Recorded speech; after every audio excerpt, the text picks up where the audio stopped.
Ano? May boyfriend si Tsubasa? Totoo ba yan? Oo, totoo sinasabi ko. Tinanong ko na rin yun sa reporter na kaibigan ng papa ko. Tsaka nakalagay na rin ang balitang yun sa Weekly Miyogetsu at Weekly Bonbo. Kung ganun, talaga merong boyfriend si Tsubasa. Sino raw? Sige na, sabihin mo na sa amin. Pero hindi nila alam kung sino. Ah, ganun ba? Pero alam nyo, kahit sikat na si Tsubasa at sa dami ng ginagawa niya, paminsan-minsan nakikita raw siyang umalis gamit ang sasakyan niya. Sinusundan siya ng mga reporter at nagsusulat tungkol sa artista kaya lang bigla siyang nawawala. At dito yung sa lugar natin. Ha? Ibig sabihin, dito nakatira yung boyfriend niya. Oo, yun nga ang sinasabi nila. Kaya nga ako, palagi kong dala itong camera para makuhaan ko silang dalawa ng boyfriend niya ng litrato. Ibebenta ko yun sa editorial department ng Flycast. Ibibenta mo yun? Grabe, pambira ka talaga. Ang galing. Ano ba kayo? Tama na yan! Puro na lang Tsubasa ang naririnig ko sa inyo. Sabihin na natin sikat na sikat nga siya. Maganda lang, magaling pa kumanta at magaling din magsayaw. Pero wala akong pakialam kung ganun siya. Kayo talaga, alimutan niyo na ba meron ding mahusay na artist na nakatira sa lugar na ito at kilala niyo? Ha? Ano? Isang artist? Magaling na artist? Oo, ako yun. Pero... Bakit? Ikaw sino may reklamo ka ba? Kung singer si Tsubasa, singer din naman ako. Kaya bakit puro yung larawan na lang niya ang gusto niyo makuha? Samantalong yung picture ko, hindi niyo pinapansin. Hindi niyo malang naisip na ibenta yung sa Flycast. Pero, damulag yung mga larawan niya nasa Flycast. Yun yung kuha ng mga kilalang tao na ayaw nilang ipakita sa iba. Oo, tama. Basta! Wala akong pakialam, basta gusto kong sumikat. Oy, Damulag! Alam mo, ang totoo kasi niyan, meron ako tinatago rito na ganung picture. Oh, talaga? Oo! May tinatago ka palang ganong klase larawan.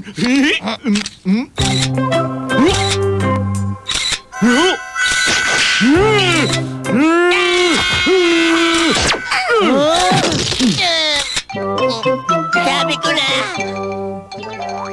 Doraemon, totoo kaya yung chismis tungkol kay Tsubasa? Yung pumupunta rito sa atin! Sana makita ko siya. Oo, ako rin! Gusto ko rin siya makita! Ito ang kailangan natin, ng particular person radar! Ano? Particular person radar? Ang radar na to maghahanap sa taong gusto natin makita. Itatapat natin ang mukha ni Tsubasa para hanapin niya. Ah? Ngayon, si Tsubasa lang ang hahanapin ng radar na yan. Masasagap siya niyan kahit na 1 kilometro ang layo niya rito. Kaya makikita na natin sa monitor kung saan ang kinalalagyan niya ngayon. Ayos! Kahit nasa bahay tayo, malalaman natin kung nasan siya. Oo, pumunta na tayo sa kwarto mo para maihanda na natin yung monitor. Oo!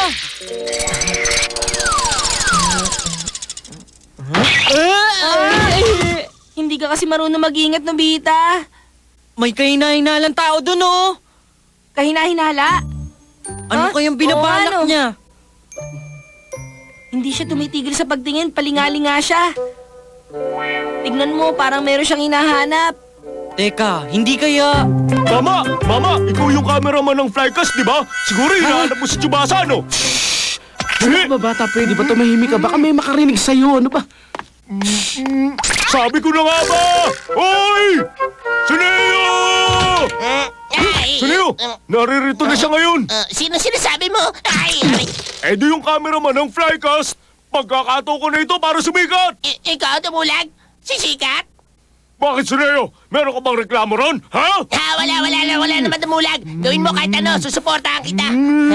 Teka, ano bang gusto mong gawin ko? Ang gusto ko, kausapin mo yung cameraman ng Flycast! Ano naman ang sasabihin ko sa kanya? Sabihin mo, may singer na gusto makipagkita sa bakanting lote. Singer? Damulag! At ako yun! Yehey! May reklamo ka? Sige na, pakiusap si Shuka kahit ngayon lang. Hindi na ako makikiusap uli sa'yo. Doon ba nakikipag-date yung singer? Parang ganon. Yun ang pagkakasabi sa akin ni Damulag. Ang ganda ng panahon, no? Oo nga. Damulag? Sandali lang! Teka lang bata. Ano nga pala pangalan ng babaeng singer? Yung lalaki po ang singer. Hindi yung singer. Huwag mo akong lukuhin. Marami pa akong gagawin. Ay, sabi ko na, imposible mangyari yun eh. Ano? Hindi niya ako kinunan ng litrato kahit isa. Paano kasi hindi ka naman mukha singer? Ano? Pero Damulag, hindi ako may sabi nun. Yung lalaki. Tingnan mo nga ako. Paano niya naman nasabi na hindi ako mukha singer? Siguro nakita niya kasi na wala kang costume at hindi nakaayos ang buhok mo. Oo, tama. Ganun nga, Damulag. Ganun ba? Tama ka nga. Tama ka. Anong gagawin natin? Sandali, Mr. Flycast! Sino ka? Narito na ang isang bago pang awit na si Damulag!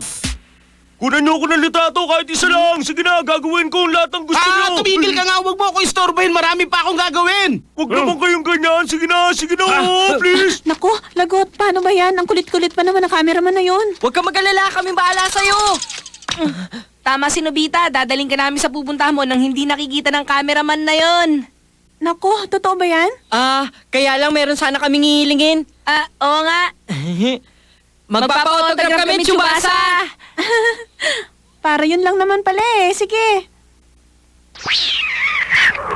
Ha? Ano ba yan? Oras na pumasok ka sa pintong to, makakapunta ka na sa pupuntahan mo. Kaya lang, kailangan mong isipin yung lugar na gusto mong puntahan. Ha? Ha?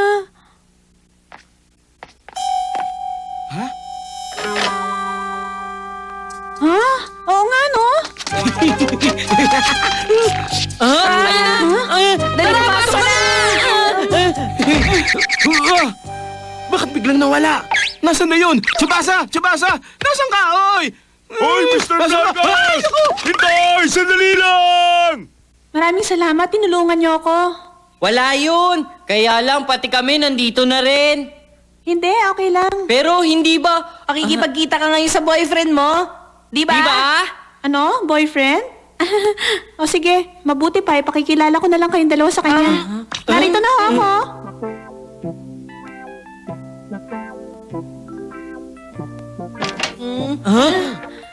Ay, pasensya na kayo kung naghintay kayo, ha? Tumuloy na ho kami. Kung ganun kayo pala. Kayo po pala ang boyfriend ni Tsubasa.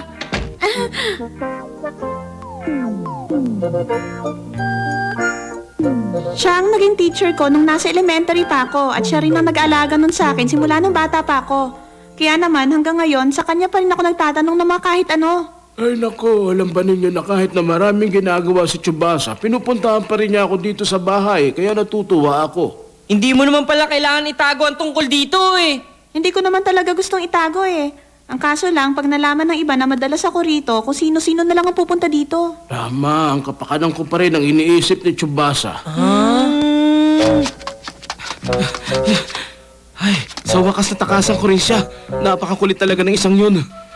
Ha? Kotse ito ni Tsubasa. Sinasabi ko na nga narito lang siya sa lugar na ito eh. Teka, alam ko na. Ayan. Tanaw na tanaw dito yung magkatabing bahay. Teka, asan siya?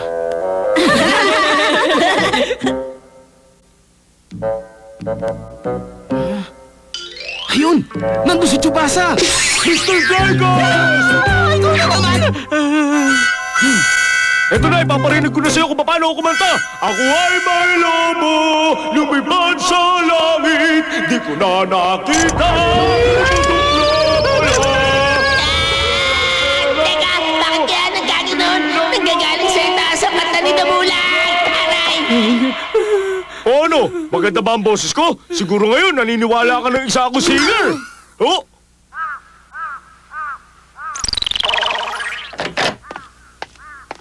Maraming salamat pala sa inyong dalawa. Natulungan niyo talaga ako. Nako, wala yun. Okay lang yun. Pumunta ka pag kailangan mo ng tulong. Oo, sige. Salamat na lang ulit. Paalam. Sige, good luck na lang sa trabaho mo. Susuportahan ka namin lagi, Tsubasa. Oo nga pala, mag-iingat ka sa Flycast. Oo, salamat. Gagawin ko yon. Sige ha. Paalam! Ay, pambira. Hanggang ngayon, hindi ko pa rin nakikita si Tsubasa. Ha? Ah! Si Tsubasa! Nagpunta nga siya. Suneo, ano nangyari? Ah! Ah! Sandali lang. Bakit may in-autograph kayo ni Tsubasa. Ibig bang sabihin, nakita nyo rin yung boyfriend niya? Ano, Nobita, nakita nyo ba siya? Sumagot naman kayo! Ganun nga. Sabihin mo nga, ano ba yung tsura niya? Mabait ba? Anong height? Mataba ba siya? Anong birthday niya? Anong size sa sapatos niya? Maiksi ang buhok? Anong type ng dugo? Anong zodiac sign niya? Ano yun? Sabihin mo na! Ano? Ano?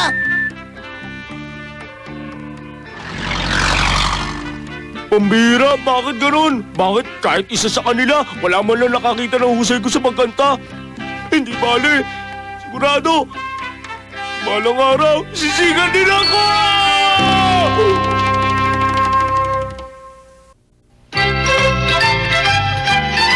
Nakahuli ka ng malaki?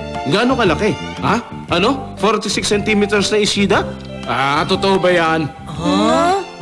Ang galing naman nun ah. Ano? Pupunta ka rito para ipakita sa akin? Oo, wag mo namang gawin yan. Anong sinabi mo? Naiingit ako sa'yo? O sige na nga, pumunta ka na nga rito.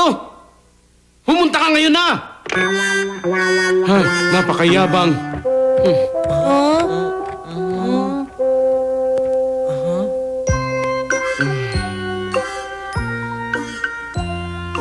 Ay, napakakulit pa naman niya. Paulit-ulit to, ipagmamalaki yung nahuli niya. Nakakainis kung bakit kasi nasabi ko pa na pumunta agad siya rito eh. Mali ako dun. Ay. Doraemon, naiintindihan ko nararamdaman ni Daddy. Ganun din kasi ako kapag nagyayabang si Soneo eh. Ganun yung nangyari. Pagkatapos, alam niyo ba yung sumunod? Parang gusto ko siyang kotongan. Ganun ba? Wala ka ba magagawa?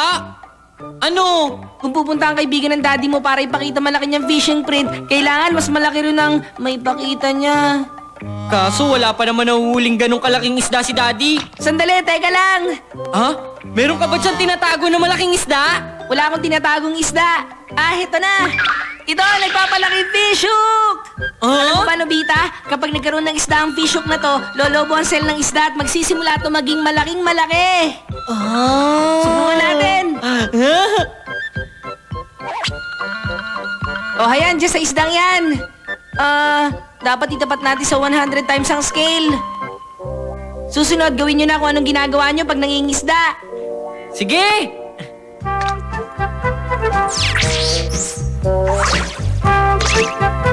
Nahuli na! Ayan, lumalaki na yung isda! Naku po! Doraemon, dalihan mo! Tulungan mo ako rito! Dali! Teka, sandali lang. Ang instant vision print paper! Ito pa ang isa nating kailangan. Sa pamamagitan yan, makukuha natin agad ang print.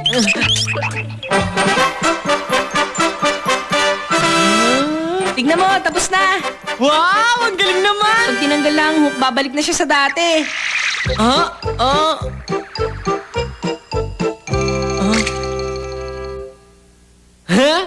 May pagmamalaki na rin ng daddy ko! Pero Nobita, ang kaso nga lang, napalaki nga natin ng goldfish. Pero wala namang ganyang kalaking goldfish, hindi ba? Oo nga pala, no? Alam ko na! Teka, ano bang gagawin nyo? Bakit kailangan nyo na isda? Basta kailangan po namin! Ibabalik namin agad. Ba't ganito? Ulam natin na isdang yan mamayang gabi. Huwag nyong paglaruan, ha?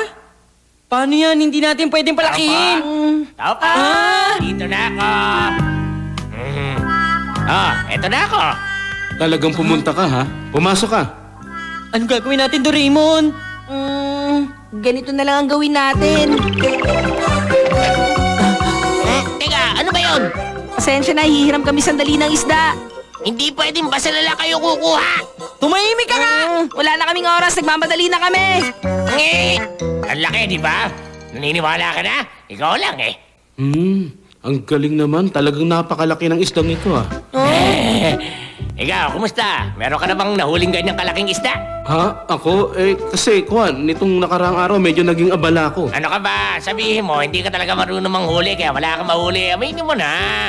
Ano yon? Sinasabi mo bang hindi ako marunong? Sandali lang. Relax ka lang. Daddy, nakalimutan nyo na ba yung nahuli nyo na nakaraan? Ha? Hindi ba nakahuli kayo noon ng malaking koi? Koy? Masyado na kayong makakalimutin. Ito. Tingnan ninyo. Ha? Ano? Totoo ba yan?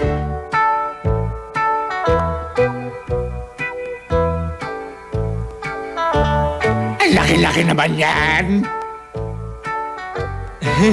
Mas malaki yan po kaysa sa inyo. Hindi totoo yan. Wala namang ganyang kalaking isda. Pero nakita nyo naman ang print eh. Yan ang ebidensya. Oo nga, kung tutusin, wala namang kwenta yan eh. Ay, parang imposible. Mabuti pa, maglaban tayo. Ha? Kahit kailan, hindi ka talaga marunong magpatalo. Ang dami mong sinasabi. Siguro ang totoo, natatakot ka lang na lumaban sa akin eh. O, hindi ba? Ano ka mo? Natatakot ako lumaban sa'yo? Nagkakamali ka. Sige, lalabanan kita. Sinasabi ko sa'yo, baka magsisi ka lang. Hindi maaaring mangyari yan. Tatalunin kita, kaya humanda ka sa akin. Gagawin ko lahat. Hindi ako magpapatalo sa'yo. Ayan, hindi ako magpapatalo. Bahala ka dyan. Huwag kang iiyak-iyak kapag natalo ka, ha? Ha? Ano ako, bata? At bakit naman ako iiyak? Ay, naku, nakakainis ka lang talaga. Ay, diyan ka na ba? Nakakainis talaga. Sandali, naiwan niyo po to. Ay, sa totoo lang kasi mahina ang loob ko. Ayos lang po yun. Narito naman kami ni Doraemon eh.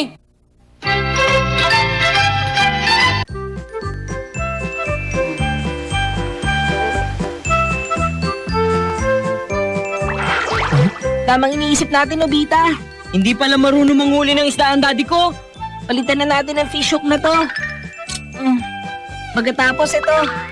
O ayan, tapos na. Ang mabuti pa siguro, dikita mo na rin ng isda. Yan, meron na.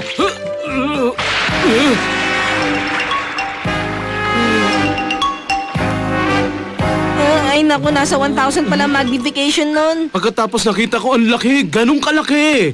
Ha? Ibig mo sabihin, 10 metro ang haba ng isda? Ang laki talaga ng isdang yun. Pambihira ka, walang ganong kalaking isda. Hindi ako naniniwala kasi imposible sinasabi mo. Maniwala ka totoo. Alam mo, dapat may mahuli ka kahit isa para naman hindi ka matalo. Babayu! Kung ayaw mong maniwala, bahala ka. Basta ako itutuloy ko pamimingwit. Ha? Daddy, pasensya na po kayo kanina. Sandali, kung ganon yung malaking isda na nakita ko kanina, kayo may gawa nun? Di bale, sa susunod maayos na. Bababaan namin ang magnification. Magnification. Opo, pagkatapos pag tinanggal nyo ang hook, lilit ang isda. Kaya mag-iingat kayo. Sige po. Ay, Ayos na, Doraemon. Hindi pa, Nobita. Umiikot kasi itong dial, meron kasing tubig. Ano? Doraemon, ayusin mo na yan. Oo, akong bahala rito. Ang kaso nga lang itong ginagawa ko parang merong konting problema eh. ha? Meron na akong huli.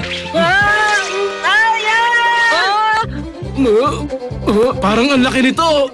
Ano nangyari, Nobita? Bilisan mo, gumawa ka ng paraan. Hoy! Ang laki ng huli ko! Tulungan mo ako! Oh, sige, Halika, nandiyan dali, ako! bilisan mo! Naku, Nobita, hindi ko na kaya.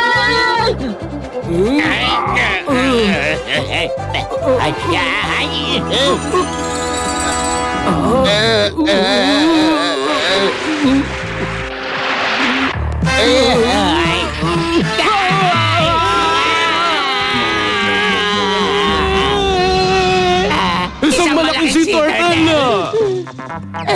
Bakit nasabi nilang isa akong sea turtle? Kasi, mukha ka kasing sea turtle eh. Ikaw talaga, Nobita.